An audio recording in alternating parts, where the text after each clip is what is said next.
Okay, let's see what shows are interesting this season. Of course, there's Demon Slayer and Attack on Titan. The battles in Demon Slayer are amazing. Did you see this? Everyone's favorite darling. Maru and Gojo are so cute together. Oh, Orient looks cool. I really like Magi, so I'll check that out sometime. Isekai, isekai, isekai. Oh, what's that? Okay, what is going on? Wait, what? Is that a crab? And is this hippo carrying a... What? Oh my god, what is going on? Sabikui Bisco, or Rust Eater Bisco, is not like your typical anime. It's weird, very much. But that's what I love about this show.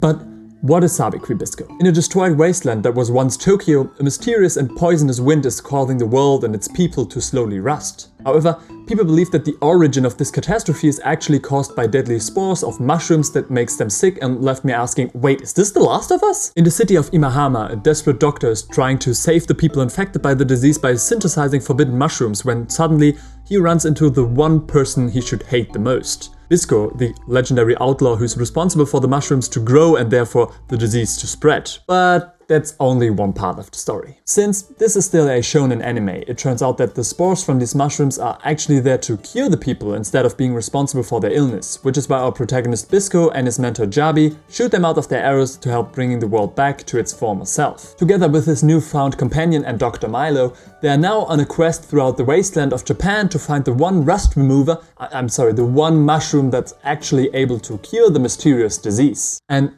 actually, that's everything you need to know about the show so far. It just feels so odd and over the top on the one hand, but also so cohesive on the other that you have to experience it for yourself. However, before you jump into the adventure, I just want to say two things. First, the show starts medias res and throws you right into the chaos that is Sabikui Bisco. Exposition? More like explosion.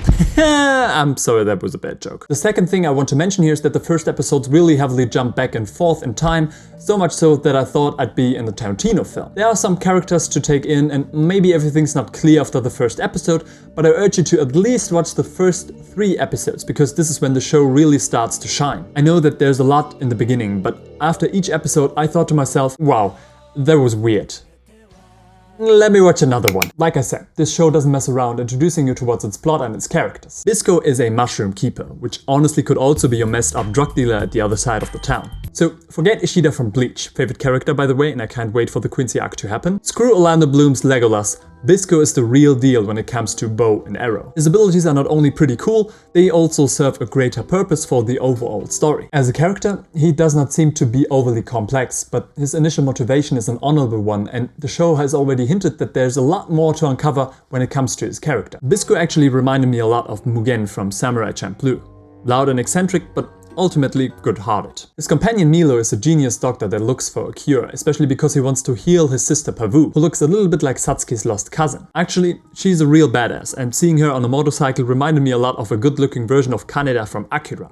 Hope that doesn't sound weird. Milo's motivation is equally heroic, but that doesn't mean that they go along very well. Sometimes their conflict is played out for comedic relief, but every now and then their fights can also represent two individuals with contrasting viewpoints, which makes these scenes a highlight of the show. A character that we have not seen enough of is the ominous Mr. Kurokawa, who is as mysterious as he is stylish. I believe that there's a really interesting backstory to come in the upcoming episodes, and I honestly can't wait to learn more about him. After they escaped the immense walls of the city of Imahama and set out to explore the wasteland of Japan, I was already infected. Because the real star of the show is the world Bisco presents to us. Weird creatures and equally weird human beings in a vast environment that seems to be having more secrets than the world of Elden Ring. You get everything from flying whales to creepy couples to a child gang. Every post-apocalyptic anime needs an episode with a child gang, right? They each fill up the world of Sabikui Bisco so seamlessly that I was always excited as to see which area they would discover next. There are 2 shows that I would like to mention here that reminded me a lot of this show.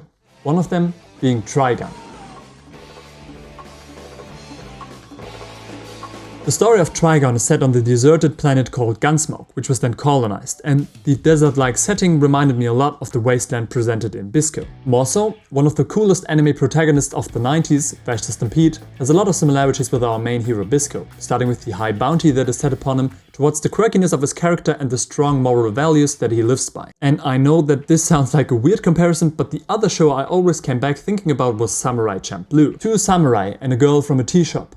are on a quest through the Edo period of Japan to find the samurai who smells like sunflowers. What reminded me the most about the show was the episode-like structure, while having their initial reason for starting their journey always at the back of their minds. Similar to them exploring facets of the ancient Japan episode after episode, Bisco and Milo as well uncover the wasteland's secrets in an episodic rhythm. The oftentimes hilarious back and forth between the unequal trio, as well as the deep-seated conflicts between Mugen and Jin, reminded me a lot of our protagonists. In episode 5 of the show, Pavu crosses her path with this really creepy couple that was actually not a victim but a perpetrator all along. And I couldn't help myself thinking about honestly my favorite 2 episodes of Samurai Champloo, in which the blind traveling musician Sara turned out to be a ruthless assassin. Seriously, if you haven't seen Samurai Champloo, I urge you to do it.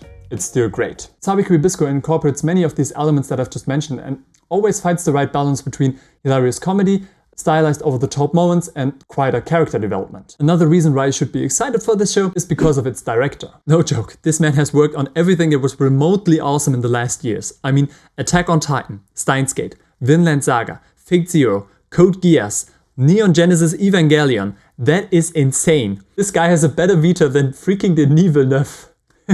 But that is not to say that the rest of Studio Oz does a fantastic job of bringing the world of Bisco to life. The voice acting is top notch, the animation is super fluid, the CGI is not Arifureta bad, although it's not too hard to manage that, I know. Although we have not reached the end of this season, I'm really hoping for a follow-up season, since episode 7 already had enough drama to be the season's finale, and I can't wait how the show will pull all of its narrative strings together. Also, Rust Eater Bisco has over 8+ light novels, so I believe that this breathtaking apocalyptic world offers a lot of secrets that are yet to be discovered. Okay, let's see what these light novels have to offer. I mean, after all the crazy stuff from the first episodes, there's no way that this show can even get any crazier, right? A monk steals his stomach? What? Sabikui Bisco is one of those shows that definitely deserve more praise and probably the hardest season to compete with other anime. You have Attack on Titan final season, the most beautiful anime up to date, but actually you have to compete with Marin, which is pretty much impossible at this point. Studio Oz deserves the loudest applause for adapting a light novel with an original idea and an outlandish concept. I know that this is just the beginning of their firm career, but I already value their bravery not to choose a show in which Bisco lives a normal life, until he gets hit by a truck in the first episode and is reincarnated in a fantasy world. So yeah, Sabikui Bisco is weird. But it's weird in all the good ways.